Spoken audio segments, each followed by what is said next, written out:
Alright. What it is. The title of this is I Don't Like You If I Gotta Pay For You. Man, I heard that and that shit made so much damn sense to me. I'm sorry about being breathless, man. I'm out here working. But I'm gonna record this in between my next trip because I just heard it. I gotta get it off my mind, man, before I forget. But anyway,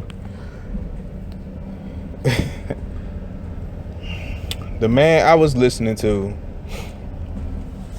I'll tell you who it is at the end of the video because I don't want people to be sitting here thinking, oh, well, because you listen to this person, it must not be this or whatever, blah, blah, blah. Shit crazy.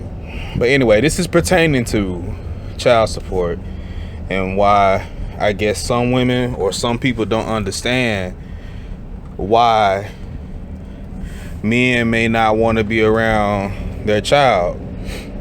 Back to the top, back to the phrase that I said, if I have to pay for you, I don't like you. It's pressure there, obligation. Think of it like, and he used these same examples I'm about to bring up. The credit will go to this person at the end of the video. If you take someone out on a date and you have to pay for them every time you go out, you ain't gonna necessarily like that person. You might still sleep with them or whatever if they give you the chance to sleep with them, but you ain't gonna like them as much because you got to pay for everything. The same thing is, as if, would you be around somebody if you owe them money? Probably not. But it's just having obligation to pay someone something. It kind of puts a divide there, man. You can still be cool with somebody and owe money and whatnot, but over time, man, if you ain't paid them, it ain't gonna be so great. You hear me? So you can relate this to child support payments. It's obligation there, man. And you taking away a person's, more than likely a man's, freedom to choose whether he wants to be there in the child's life or not. And so with that said, it brings up the question, do you want to sit here and put somebody on child support, take away their freedom of choice just to make sure you get paid every month? And that's if they decide to pay, put them in jeopardy of going to jail or whatever. Shit ain't cool at all. You know what I'm saying? Or you can have them not be in the system and they may turn out to be a better father to the child. You know what I'm saying? In time, maybe, who knows? But the point being, leaving that person free to have the option to be in that child's life may actually turn out better than sending them to the courts or sending them through the court system. Now, I know what some people are going to say, argument about, well, I need the money for this, that, and the other. I mean, yeah, that could be true. But you're talking about raising the child in all aspects. Finances is just one thing. We're talking about, the child's personality, their outlook on life, a lot of different things that can affect the future. From coming up rough or without much money, yeah, that could be a factor. Yeah, that's true.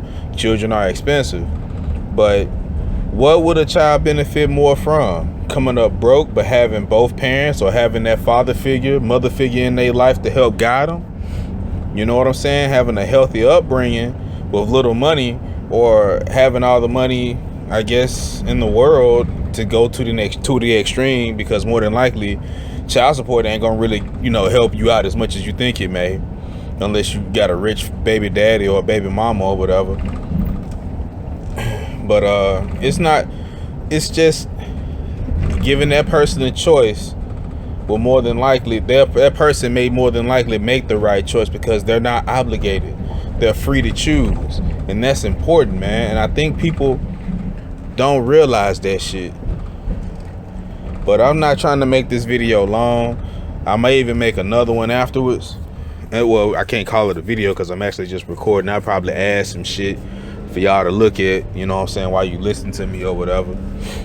But it's just, that's important to me, man. It should be important to everybody. And especially on the father's end, that obligation, man, puts a wedge sometimes in a lot of between children and their dad, or children and their mom. Let's go with dad, because that's more than likely that's what it's gonna be. It's more than likely gonna be the man that has to pay. So I think it would be better, you know what I'm saying, in terms of the relationship between the father and the kid, to let the father be, man. Lead them off that system, because the system don't necessarily work right a lot of the time. I'm not saying every time, but a lot of the time it doesn't work to the benefit of the father. It's pressure, man. Nobody wants to sit here and do things to stay out of prison, because that's where he's gonna go more than likely if he can't make the payments or whatever. I don't care what anyone say, man. They are gonna take that dude to jail in some, way, shape, or form or another if he can't make the payments, man. That's just the way that go. Or they gonna, it's just so many bad things, man, forcing someone to pay through the system that way. It's almost like having a loan that you'll never be able to catch up on or something. It's just bad. But I'm getting off topic. The thing is, I don't like you if I have to pay. Think about it. You tend to like your car better once it's paid off. You tend to like your house more once you own it and don't have to pay for it or pay on it like that. It's just, you can apply that to almost anything you may have to pay for in life, man. You tend to like stuff better when you don't have to pay a monthly note or a continuous note, weekly note or whatever note or whatever on it. You just pay for it that one time and you're done with it. You know what I'm saying? Or don't have to pay for it at all. Anything that's for free, people generally love. So this concept makes sense to me, man. In terms of attachment and family, kids, all of that. So don't make a man have to sit there and be obligated to pay for something that he can easily love for free. So that's my cue to go, man. So take care. Thank you for watching and listening. Good evening.